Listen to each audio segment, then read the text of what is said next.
শ্রীমদ্ ভাগবত গীতা অনুবাদ স্বামী রামসুখ দাস তৃতীয় অধ্যায়ের 16তম শ্লোক। এবং প্রবর্তিতং চক্রং নানুর্বর্তয়তিহ ইয়ঃ অঘায়ুরিন্দ্রিয়া রাম মোঘং পার্থ জীবতি। হে পার্থ, যে ব্যক্তি এই প্রকার পরম্পরা দ্বারা প্রচলিত সৃষ্টিচক্র অনুযায়ী না চলে, ইন্দ্রিয় সুখে ভোগাসক্ত পাপাচারী সেই ব্যক্তি বৃথাই এই জগতে জীবন ধারণ করে থাকে। ব্যাখ্যা। পার্থ, নবম শ্লোকে যে প্রকরণ শুরু করা হয়েছিল তার উপসংহার করতে গিয়ে ভগবান অর্জুনকে এই স্থানে পার্থ সম্বোধন দিয়ে বলতে চেয়েছেন যে তুমি যে পৃথার বা কুন্তির পুত্র, যিনি আজীবন কষ্ট সহ্য করেও তার কর্তব্য পালন করেছেন, অতএব তোমার দ্বারাও কর্তব্যে অবহেলা হওয়া উচিত নয়। যে যুদ্ধকে তুমি নিষ্ঠুর কর্ম বলে মনে করছো তা তোমার পক্ষে নিষ্ঠুর কর্ম নয়, বরং এই হলো যোগ্য বা কর্তব্য কর্ম। একে পালন করাই সৃষ্টিচক্র অনুযায়ী আবর্তন করা, আর একটি পালন না করা হলো সৃষ্টিচক্র অনুযায়ী আবর্তিত না হওয়া। এবং প্রবর্তিতং চক্রং নানুর্বর্ততিহ ইয়ঃ। রথের চাকার ক্ষুদ্র একটি অংশ ভেঙে গেলেও যেমন সমস্ত রথটিতে এবং তার আরোহণকারীদের আঘাত লাগে, তেমনি যে ব্যক্তি চতুর্দশ ও পঞ্চদশ শ্লোকে বর্ণিত সৃষ্টিচক্র অনুযায়ী না চলে সে সমষ্টিগত সৃষ্টির সঞ্চালনে বাধা দান করে। জগৎ এবং ব্যক্তি দুটি বিজাতীয় বস্তু নয়। যেমন শরীরের সঙ্গে অঙ্গ প্রত্যঙ্গ এবং অঙ্গ প্রত্যঙ্গের শরীরের ঘনিষ্ঠ সম্বন্ধ থাকে, তেমনি জগতের সঙ্গে ব্যক্তির এবং ব্যক্তির সঙ্গে জগতের ঘনিষ্ঠ সম্পর্ক থাকে।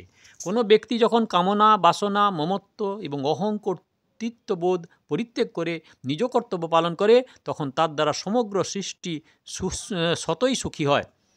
ইন্দ্রিয়া রাম, যে ব্যক্তি কামনা, বাসনা, মমত্ববোধ যুক্ত হয়ে ইন্দ্রিয়াদি ভোগে ব্যাপৃত থাকে, এখানে তাকে ভোগাদিতে বিচরণকারী বলে জানানো হয়েছে।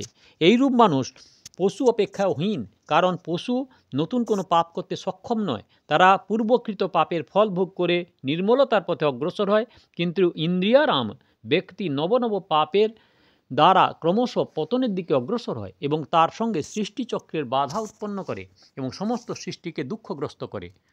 অঘায়ু, সৃষ্টিচক্র অনুসারে যে ব্যক্তি কর্তব্য পালন করে না তার জীবন পাপময়, কারণ ভোগ বুদ্ধি সহকারে ইন্দ্রিয় ভোগে ব্যাপৃত হলে সেই ব্যক্তি হিংসারূপ পাপের হাত থেকে রক্ষা পায় না। স্বার্থপর, অহংকারী, ভোগী এবং সম্পদ সংগ্রহকারী ব্যক্তির দ্বারা অন্যের অহিত হয়। সুতরাং এইরূপ মানুষের জীবন হয়ে ওঠে পাপময়। মোঘং পাপস জীবতি, যেসব মানুষ নিজ কর্তব্য পালন করে না তাদের সভ্য সমাজ নিন্দা বা তিরস্কার করে ভগবান বলেছেন যে জগতে এরূপ মানুষের বেঁচে থাকাই বৃথা, অর্থাৎ তাদের মৃত্যু হওয়াতেও ক্ষতি নেই। এর তাৎপর্য হলোই যে তারা নিজ কর্তব্য পালন করে যদি সৃষ্টিচক্রকে সুখী নাও করতে পারে, তাহলে অন্তত দুঃখী যেন না করে। যেমন ভগবান শ্রীরাম বনবাসে থাকাকালীন অযোধ্যাবাসীগণ তাকে দেখতে চিত্রকূট এলে সেখানকার কোল, কিরাত, ভিল ইত্যাদি জঙ্গলি লোকেরা তাদের বলেছিলেন যে আমরা যে তোমাদের বস্ত্র ও তেজসাদি চুরি করিনি, এটি আমাদের সবথেকে বড় সেবা কার্য। এইরূপ নিজ কর্তব্য যারা পালন করে না, এইসব ব্যক্তি অন্তত সৃষ্টিচক্রে যদি বিঘ্ন না ঘটায় তাহলে সেটিই তাদের পক্ষে মস্ত বড় সেবা। সৃষ্টিচক্র অনুসারে যারা কাজ করে না, ভগবান তাদের প্রথমে স্তেন এব সহ, তারা চোর এবং ভুঞ্জতে তে ঘন, এরা পাপই ভক্ষণ করে, এইরূপ কথা বলেছেন। এবং এই শ্লোকে অঘায়ুরিন্দ্রিয় রাম, তারা পাপ জীবন এবং ভোগাসক্ত এই কথা বলে তাদের বেঁচে থাকা বৃথা বলে জানিয়েছেন। শ্লোক নম্বর 17। তস্তাত্মত্রোতিরেব সদাত্মতৃপ্তশ্চ মানবঃ আত্মনৈব চ সন্তুষ্টতস্তস্য কার্যং ন বিদ্যতে। যে ব্যক্তি নিজেতেই প্রীতি, নিজেতেই তৃপ্ত এবং নিজেতেই সন্তুষ্ট, তার নিজের জন্য কোনো কর্তব্য থাকে না। ব্যাখ্যা। এখানে তু পদটি পূর্ব শ্লোকে বর্ণিত নিজ কর্তব্য অবহেলাকারী ব্যক্তির অপেক্ষা কর্তব্য কর্ম দ্বারা সিদ্ধিপ্রাপ্ত মহাপুরুষদের বিশেষত্ব জানাবার জন্য প্রযুক্ত হয়েছে। মানুষ যতক্ষণ সংসারের সঙ্গে নিজ সম্পর্ক মেনে নেয় ততক্ষণ সে তার অনুরাগ ইন্দ্রিয়াদির ভোগে ও স্ত্রী পুত্র পরিবার ইত্যাদিতে এবং ভোজনাদিতে তৃপ্ত, ধন সম্পদে সন্তুষ্ট আছে বলে মনে করে। কিন্তু এইসবে তার অনুরাগ, তৃপ্তি বা সন্তুষ্টি কখনো পূর্ণ হয় না এবং তা সবসময় ধরে টিকে থাকতেও পারে না, কারণ জগৎ সংসার প্রতি মুহূর্তে পরিবর্তনশীল, জড় এবং বিনাশশীল, এবং স্বয়ং স্বরূপ হলেন সর্বদা এক রসে বিদ্যমান, চেতন এবং অবিনাশী। এর তাৎপর্য হলো যে স্বয়ং বা স্বরূপের সংসারের সঙ্গে কোনো সম্পর্ক নেই। সুতরাং স্বয়ংয়ের প্রীতি, তৃপ্তি এবং সন্তুষ্টি কিভাবে সংসারের দ্বারা হবে? কোনো ব্যক্তিরই সাংসারিক প্রীতি চিরকাল থাকতে পারে না, এটি সকলেই অনুভব করেছেন। বিবাহকালে নারী পুরুষের মধ্যে যে প্রীতি বা আকর্ষণ দেখা যায় একটি বা দুটি সন্তান হওয়ার পর তা আর থাকে না। কোনো কোনো স্থানে এমনও দেখা যায় যে একজন নারী তার বৃদ্ধ পতিকে বলছেন যে বুড়ো মরে গেলে বাঁচি। ভোজনে তৃপ্তিও কিছু সময়ের জন্য দেখা যায়। অর্থপ্রাপ্তির যে সন্তুষ্টি দেখা যায় তাও ক্ষণিক হয়ে যায়, কারণ ধন সম্পদের আসক্তি সর্বদা উত্তরোত্তর বৃদ্ধি পেতে থাকে। সেই জন্য অভাববোধ সর্বদাই বিদ্যমান থাকে, অর্থাৎ সংসারের প্রীতি, তৃপ্তি এবং সন্তুষ্টি কখনো স্থায়ী থাকতে পারে না।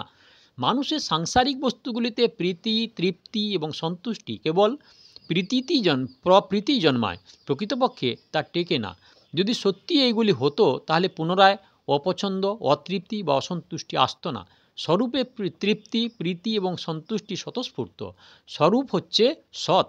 সত্যের কখনো কিছুমাত্র অভাব হয় না।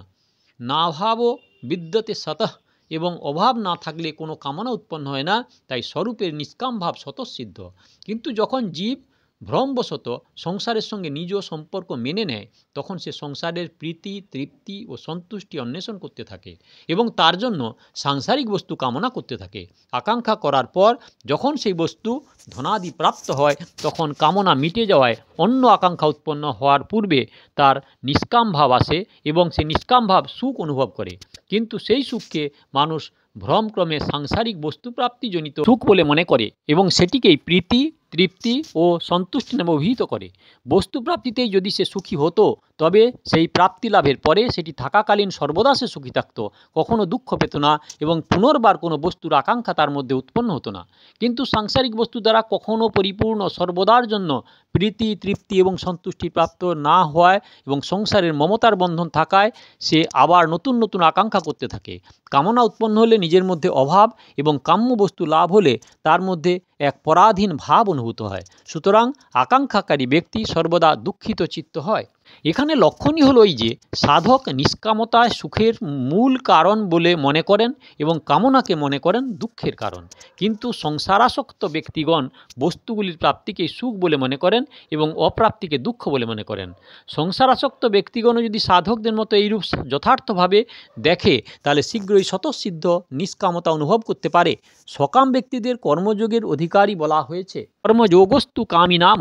সকাম ব্যক্তিদের প্রীতি, তৃপ্তি ও সন্তুষ্টি সংসার থেকে হয়। সুতরাং কর্মযোগে সিদ্ধ নিষ্কাম মহাপুরুষদের স্থিতি বর্ণনা করতে গিয়ে ভগবান বলেছেন যে এদের প্রীতি, তৃপ্তি এবং সন্তুষ্টি সকাম ব্যক্তিদের ন্যায় সংসারের প্রতি না হয়ে আত্মস্বরূপের প্রতি প্রত্যক্ষভাবে হয়ে থাকে, যেটি পূর্ব হতেই স্বরূপত ছিল।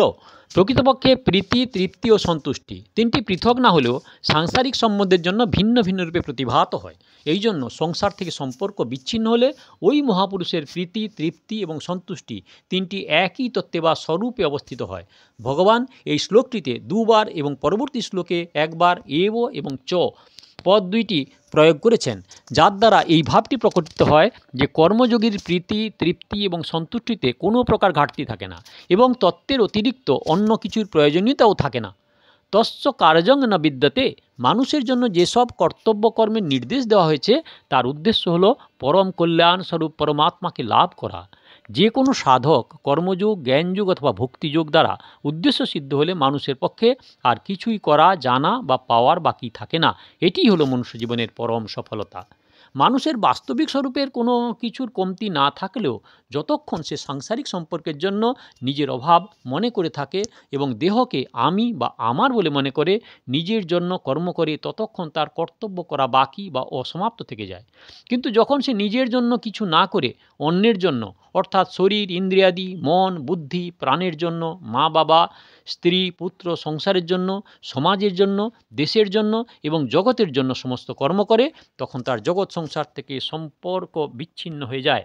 সংসার থেকে চিরকালের মতো আসক্তির সম্পর্ক ছেদ হলে তার নিজের জন্য কোনো কর্তব্য আর বাকি থাকে না, কারণ স্বরূপে কোনো ক্রিয়া হয় না।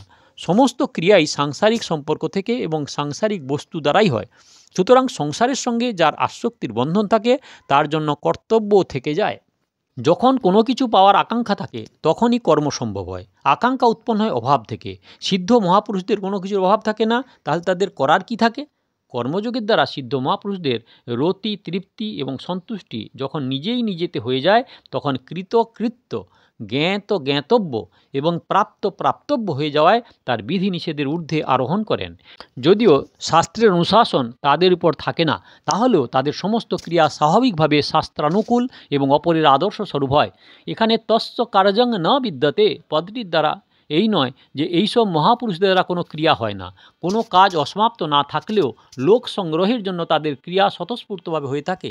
যেমন চক্ষুর উন্মিলন, নিঃশ্বাস প্রশ্বাস, খাদ্য পরিপাকতন্ত্র প্রকৃতিতে হয়ে যায়, তেমনি মহাপুরুষদের দ্বারা সমস্ত আদর্শ শাস্ত্রানুকূল কর্ম কর্তৃত্বাভিমান না থাকায় স্বতই হয়ে যায়। এই হলো শ্লোক নাম্বার 16-17। দয়া করে সাবস্ক্রাইব করুন, ভালো লাগলে শেয়ার ও লাইক করুন। পিছনের ভিডিওগুলি দেখতে হলে কাকন বসুতে ক্লিক করে ভিডিও দেখুন। আগের ভিডিও দেখতে হলে অপেক্ষা করুন। কোনো প্রশ্ন থাকলে কমেন্ট করুন, যথাসম্ভব উত্তর দেব।